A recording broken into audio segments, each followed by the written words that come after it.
Boa tarde a todos y todas. Yo falo portuñol, entonces vamos a hacer una mixtura. ¿Cómo va? Veo que hay mucha gente conocida, porque muchos años atrás con Paulo Tagliari, ¿no? Hicimos un curso de agroecología para todo Epagri, donde hicimos cursos en diferentes lugares de aquí de Santa Catarina, y en esos tiempos estaba Eros laborando trabajando en Epagri, entonces más o menos conocemos la institución. También hemos colaborado muchos años con la Universidad Federal de Santa Catarina, con profesor Yusinei, profesor Lobato, profesor Nodari, con los cuales tenemos mucha relación de trabajo. Y Clara y yo conocemos mucho Brasil porque hemos colaborado con muchas instituciones, diferentes universidades federales, de São Carlos, en Porto Alegre, etc.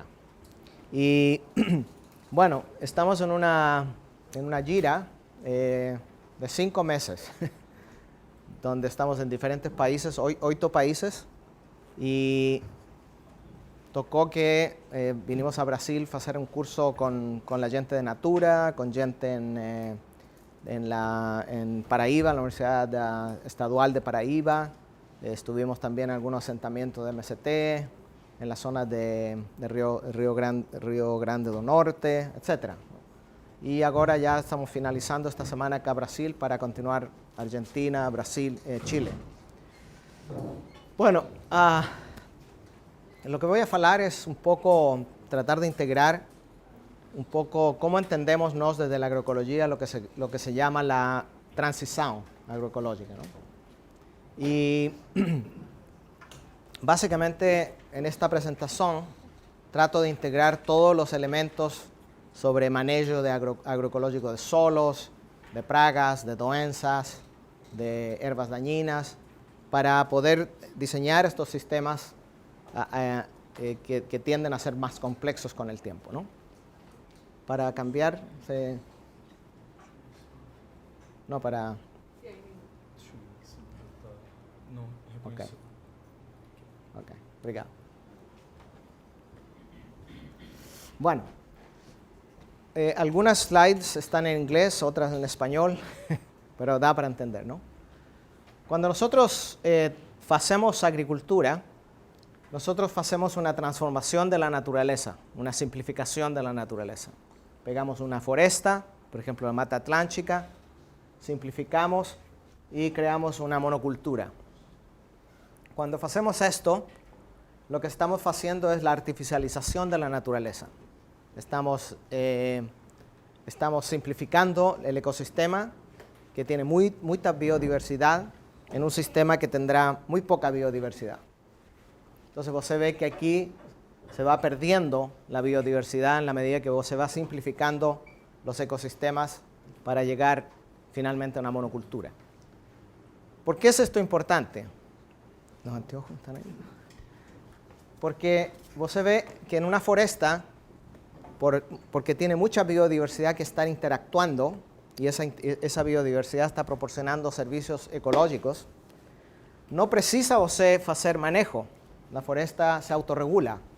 La foresta tiene interacciones entre componentes que permiten que se reciclen los nutrientes, que hay regulación biológica de pragas, etc. No precisa usted regar, aplicar pesticida, aplicar agrotóxico, fertilizante. Debido a que tiene una alta capacidad de autorregulación, pero en la medida que usted empieza a perder esa biodiversidad, que es la biodiversidad interactuando la que hace que estos procesos sucedan, usted precisa entonces incrementar los insumos externos o el manejo. Entonces usted ve que pasamos de un sistema de alta biodiversidad y cero manejo a un sistema de muy poca biodiversidad a un sistema de alto manejo.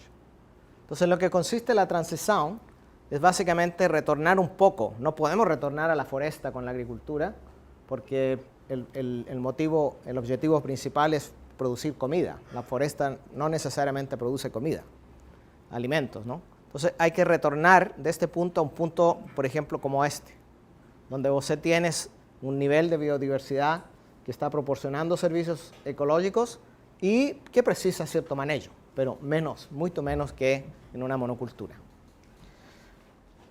Entonces tenemos extremos de artificialización. Este es un extremo, grandes monoculturas que no tienen biodiversidad, que son altamente dependientes de insumos externos porque no tienen capacidad de autorregulación. O este sistema, por ejemplo, más camponés, donde hay varias parcelas con policulturas de millo con feijão, rodeado de una foresta. Esta foresta está prestando servicios ecológicos porque de ahí pueden entrar algunos predadores y parásitos de plagas o polinizadores. O sea, usted ve que entre este sistema y este sistema hay una gran diferencia. Ahora, si usted quiere hacer una transición de un sistema como este a un sistema agroecológico, precisa mucha modificación, mucho trabajo, mucho tiempo. Si usted quiere hacer una conversión, transición de este sistema, es más fácil, porque ya hay algunos elementos de diversidad, hay elementos de biodiversidad que están aquí y que precisan optimizarse. ¿Comprende? ¿Da para entender? Ok. Entonces, un ecosistema natural tiene ciertas propiedades inherentes del ecosistema, que son la interdependencia, la autorregulación, la autorrenovación, la autosuficiencia, la eficiencia y la diversidad. Estas son 6 propiedades muy importantes en un ecosistema natural. Cuando hacemos agricultura moderna, lo que hacemos es que nosotros al modificar, al artificializar el ecosistema, nosotros perdemos estas propiedades. Estas propiedades son erosionadas con la pérdida de la biodiversidad y la simplificación. Entonces, tenemos que rediseñar los sistemas, introducir biodiversidad en el agroecosistema, de manera que estas propiedades, que son la interdependencia, la autorregulación, autorrenovación, autosuficiencia, eficiencia y diversidad, voltan al sistema. Entonces, ¿qué sucede? Que lo que tenemos que hacer es introducir biodiversidad en diferentes formas. Tenemos que romper la monocultura, tanto a nivel de la propiedad como a nivel de la matriz la matriz paisagística, también es importante, ya vamos a hablar de eso. Y esto se hace con diferentes prácticas de diversificación, policulturas, sistemas agroforestales, integración animal, etcétera, etcétera. Y estos sistemas crean condiciones para que la biodiversidad se desenvuelva. ¿Por qué enfatizamos la diversidad vegetal? Porque usted sabe que la biodiversidad vegetal, las plantas, son lo que se llaman los productores primarios. Ellos son los que reciben la energía solar a través del proceso de fotosíntesis, y a partir de la diversidad de plantas se organizan las cadenas tróficas, cadenas alimentarias, de los predadores, parásitos, herbívoros y bajo suelo, los descomponedores. Entonces, mientras más plantas usted tiene, diferentes especies de plantas, más complexas son las cadenas tróficas, por sobre suelo y por bajo suelo. ¿Okay? Entonces, cuando miramos en el tiempo ahora, la conversión, hay gente que fala que hay 3 etapas. La primera etapa, que sería el manejo eficiente de los insumos externos, por ejemplo, el IPM, el manejo integrado de plagas. Ese sería un ejemplo, ¿no? Y el segundo, la sustitución de los insumos para finalmente llegar a la última etapa, que es el rediseño de la propiedad con principios agroecológicos. Entonces, primero, aumentar la eficiencia en el uso de insumos, o sea, reducir el uso de los agrotóxicos y fertilizantes con el concepto de manejo integrado. ¿Comprende? Monitoreamos la plaga, si la plaga sube un cierto nivel poblacional, aplicamos un agrotóxico. Si no, no se aplica. Es racionalizar el uso. Por eso que llamamos el manejo integrado de plagas, el manejo inteligente de pesticidas. La segunda etapa es la sustitución de los insumos, donde usted sustituir, cambiar, trocar los agrotóxicos y los fertilizantes de origen químico, sintético, por productos orgánicos, productos botánicos, microbiales, etcétera, etcétera.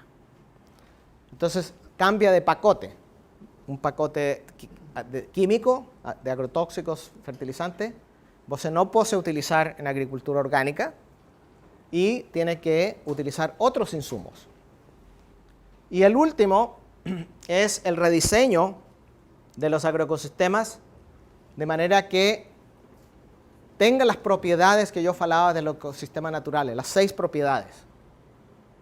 Tenemos que restaurar, regenerar la diversidad en esos sistemas para que exista procesos ecológicos en vez de insumos. Estamos hablando de una agricultura de procesos, no una agricultura de insumos.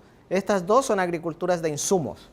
Esta es una agricultura de procesos ecológicos porque se restaura la biodiversidad funcional que permite que el ecosistema autosubsidie su funcionamiento. Entonces, ¿qué cosas podemos monitorear, estudiar durante este proceso? Podemos mirar los cambios en los procesos ecológicos, como por ejemplo tasa de descomposición, nivel de control biológico, una serie de procesos que están dando en el ecosistema. Podemos ver los cambios en la productividad del sistema. Podemos ver cómo se usa la energía, el trabajo y la renta. Podemos mirar la eficiencia, ¿cierto? Podemos también utilizar indicadores de sostenibilidad y su monitoreo, la resiliencia, que Clara hablará más tarde. Y, bueno, una serie de estudios donde nosotros podamos decir, sí, se está avanzando en el proceso de la conversión. Es preciso hacer una evaluación, porque vos está haciendo una conversión, pero la pregunta es hacia dónde, ¿ok? Y cómo vos se monitorea para saber si su sistema está en la dirección correcta de la transición agroecológica. Bueno, esta es la sustitución de insumos. La mayoría de la agricultura orgánica, por ejemplo de la California, y también en muchos países, sigue este modelo. Modelo donde usted, por ejemplo, aquí el agricultor prepara solo para fresa, morango. Llama por teléfono a una empresa que trae el compost, 4 toneladas, 10 toneladas por hectárea, aplica. Usted después tiene una monocultura, donde usted no sabe si de la distancia si es un sistema convencional orgánico, es una monocultura. Y aquí se ve la sustitución de insumos. Estos son trabajadores mexicanos que están aplicando un predator, un ácaro que come otro ácaro. Se llaman fitoseidos, que se compran, pues se lo compra, ordena por correo, llega y después se va soltando. Y esto hay que hacer semanalmente. Este es un viñedo Conchitoro. ¿Usted conoce vino Conchitoro? Orgánico en Chile, 300 hectáreas. Se mira de fuera de la carretera, usted no sabe si es convencional o orgánico. Es un sistema orgánico donde usted está aquí aplicando hasta 18 productos. 18 productos orgánicos. Costo de producción muy alto.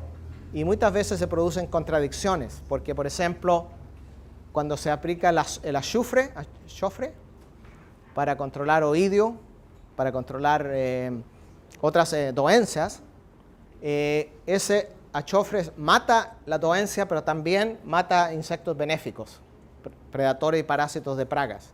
Entonces, usted está aplicando un producto, pero que causa efectos secundarios, la misma cosa que un agrotóxico. Acá ve, por ejemplo, en cítricos orgánicos, aplicando aceite mineral. ¿Usted sabe cuál es el efecto del aceite mineral cuando aplica sobre plagas? Las sofoca, ¿no? Pero también sofoca todo lo que existe ahí, todo. No son selectivos. Entonces, esta sustitución de insumos tiene límites. Y hay muchos agricultores orgánicos hoy que quieren ir al de la sustitución porque los costos de producción son muy altos. Y muchas veces hay mucha contradicción entre un producto y otro, como falaba. Bueno, Una cosa que sucede con el manejo, con la conversión, aquí vos se ve una comparación de 3 sistemas de masa orgánica convencional y lo que se llama integrada, que es un poco de orgánico y un poco de agrotóxico, ¿no? Entonces vos se ve aquí que los 3 agricultores con el tiempo mejoran su productividad. ¿Por qué? Porque todos van mejorando. Hay un periodo de aprendizaje que usted tiene que hacer para manejar un sistema, aunque sea un sistema convencional. Entonces, lo primero es que los 3 suben su... Después vemos que se estabiliza la producción. Después de un cierto tiempo, la producción no sigue subiendo, sino que se estabiliza. Y lo último es que vemos que depende del año, qué sistema es más productivo que otro. Por ejemplo, aquí, en el segundo año y primer año, convencional es más productivo. Tercer año, ya no hay mucha diferencia estadística. Pero cuando usted mira los 5 años, porque hay que capturar todo el proceso durante un largo tiempo, entonces vos sé que no hay diferencia significativa de producción. Entonces, ¿qué sucede? Que muchas veces tenemos un proyecto de pesquisa, estamos haciendo un máster, por ejemplo, o un doctorado, y yo faço mi tesis aquí, concluyo que este sistema es más productivo. Pero si hago mi tesis aquí, producto que este sistema es más productivo. Entonces, los estudios anuales así no sirven en la conversión. Usted tiene que capturar en un largo periodo, 5 o 7 años, cuáles son los efectos que tiene la productividad. Por ejemplo, acá otro. Usted ve producción de millo orgánico versus convencional. Usted ve que muchos años el convencional es más alto, pero hay ciertos años en que el orgánico es más alto. Generalmente los años secos. ¿Por qué cree usted cuando hay seca el orgánico produce más que el convencional? ¿Ah? Resiste más a estiagem. Ok, resiste más, pero ¿por qué? Más raíces en solo, micorrizas, puede ser. Pero ¿qué también tienen más en el suelo los sistemas orgánicos?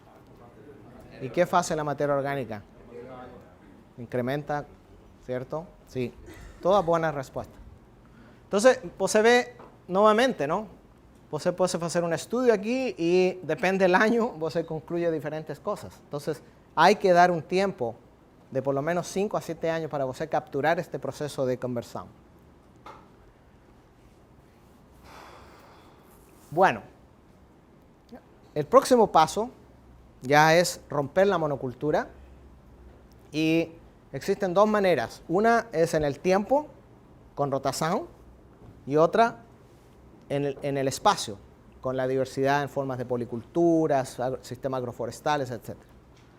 Entonces, una herramienta muy importante son las rotaciones, porque las rotaciones tienen muchas cosas importantes que entender, ¿no? Se comienza con un cultivo 1, ese cultivo 1 tiene asociada una cierta biodiversidad microbiana, de insectos, etc. Después viene otro cultivo con otra, y así se va creando una complejidad con el tiempo en la medida que se va haciendo estas rotaciones.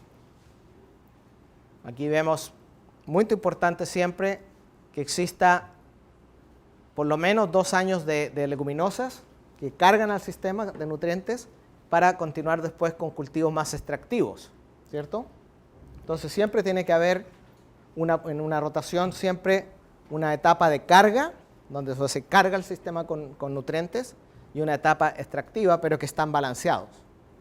¿Qué otras cosas son importantes en rotación? Rotación de cultivos. Otros principios así básicos de rotaciones. ¿Ah? No las mismas familias, no continuar una familia con otra, o sea, la misma familia, por ejemplo, tomate y pimiento, pimentón. ¿Qué otra cosa? Raíces, cultivos raíces superficiales, raíces profundas, folias, materia seca. No, pero digo cultivos de folia, cultivos de raíz y cultivos de tubérculo, ¿cierto? Entonces, esos principios son importantes. ¿Por qué no la misma familia? ¿Por qué no la misma familia en una rotación? ¿Ah? No, porque comparten los mismos complejos de pragas y dolencias. Pero también, ¿qué otra cosa hacen? Extraen los mismos nutrientes. Exactamente. Bueno. Aquí se ve un sistema interesante. Siempre la idea es producir una leguminosa, por ejemplo, fava, y se incorpora para que después sembrar un grano para que toma el nitrógeno. Pero muchas veces existe un periodo aquí en que você no puede entrar al campo y se pierde ese nitrógeno por la lixiviación. Entonces es preciso hacer un cultivo ponte. Entonces você ve aquí que esta es una brásica, por ejemplo, Brassica campestris, Brassica nigra, Brassica hirta, que você coloca intercalada en el momento que você, un mes antes que você va a cosechar la haba, você coloca sembra esto. Este nitrógeno ahora en vez de perder pasa aquí y después você incorpora esa planta y el nitrógeno pasa acá. Entonces você crea puentes que van capturando los nutrientes para pasar al próximo cultivo. Otra cosa es que esta planta, cuando você incorpora al solo, estas plantas, tienen un alto contenido de glucosinolatos. Y cuando você incorpora esa planta, você rompe y se produce esto, isothiocyanate. Es un biofumigante contra dolencias del solo. ¿Conocía eso? De la biofumigación. La mayoría de las brásicas, de las crucíferas, tienen altos contenidos de glucosinolato.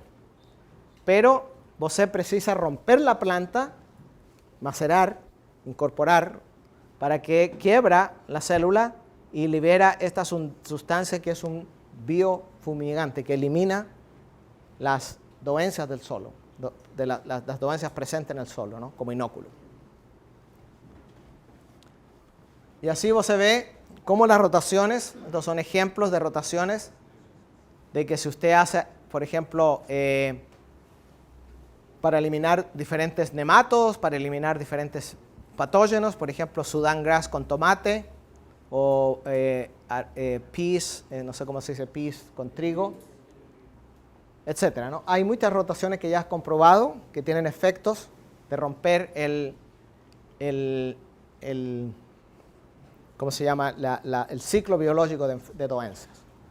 Pero hay una cosa que se llama el tiempo mínimo de retorno de una familia. Estamos hablando que la misma familia no puede venir después de otra, pero hay un tiempo mínimo. Si usted tiene, por ejemplo, una dolencia que afecta a una familia, usted tiene que esperar un cierto tiempo para voltar con esa familia a ese campo, ¿comprende? Entonces, supongamos que aquí tenemos un campo, una propiedad, donde usted tiene, por ejemplo, estas tres especies que son de esta familia, de la familia de la lechuga. Por lo tanto, tenemos 18 especies, una del alface y 12 de la liliácea. Tenemos 16 de las solanáceas, tenemos 8 de leguminosa, tenemos 2 de umbelífera y tenemos 4 de esta de la bóbora. En total, usted tiene 48 hileras de cultura, pero se ve que tiene 6 de alface, 12 de liliácea, etcétera, etcétera. Entonces, ¿cómo calcula el tiempo mínimo? Aquí dice, ¿cuál es la más dominante de todas? Usted ve que tiene aquí 16, esta es la dominante, 16 de 48, son 48 dividido por 6, igual 3 años. En general, ¿qué significa? Usted tiene que, en general, voltar cada 4 años. Entonces, ¿qué significa? Que usted tiene muchas fileras de solanácea y tiene que bajar el número de fileras, de manera que el número, la división de 48, debe dar igual a 4. ¿Comprende? De esta manera, usted entonces puede optimizar la diversidad y el retorno de acuerdo al número de fileras que usted tiene en el sistema. Bueno, nosotros siempre falamos que la agroecología son principios, no son técnicas ni prácticas. Lo que pasa es que los principios toman formas tecnológicas específicas. Y estos principios se aplican sobre dos pilares fundamentales. Uno, el mejoramiento de la calidad del suelo con adiciones muy grandes de materia orgánica y activación biológica de ese suelo. Y por otro lado, la diversificación sobre suelo de las culturas en el tiempo y en el espacio. Entonces, ¿cuáles son los principios agroecológicos? Los principios son incrementar el reciclaje de biomasa y el balance de nutrientes. Entonces, primero, mucha incorporación de biomasa al suelo. Ese sería el primer principio. El segundo principio, asegurar un alto contenido de materia orgánica y que la biología de ese suelo sea muy compleja. Minimizar la pérdida de recursos. Queremos perder mínimo agua, mínimo nutrientes, aprovechar al máximo la energía solar, todo eso. La diversificación genética y la diversificación a nivel de especies en la propiedad y en la matriz que rodea la propiedad. Finalmente, incrementar las interacciones biológicas y sinergias entre los componentes de la diversidad. O sea, no es diversidad per se, sino diferentes plantas que están interactuando. ¿Ok? Entonces, primer pilar, solo. Incrementar materia orgánica, agregar mucha biomasa, activar biológicamente ese suelo. ¿Cuáles son las causas de un suelo pobre? Ustedes todos conocen, ¿cierto? Bajo nivel de materia orgánica es una de las causas fundamentales. Compactación, desbalance en la comunidad biológica, generalmente pH muy ácido, deficiencia o exceso de nutrientes y la aplicación de agrotóxicos y fertilizantes químicos. Entonces, lo que estamos buscando es adicionar materia orgánica porque la materia orgánica tiene muchos efectos. Ya hablaron de uno, que almacena humedad. ¿Qué otra cosa hace la materia orgánica?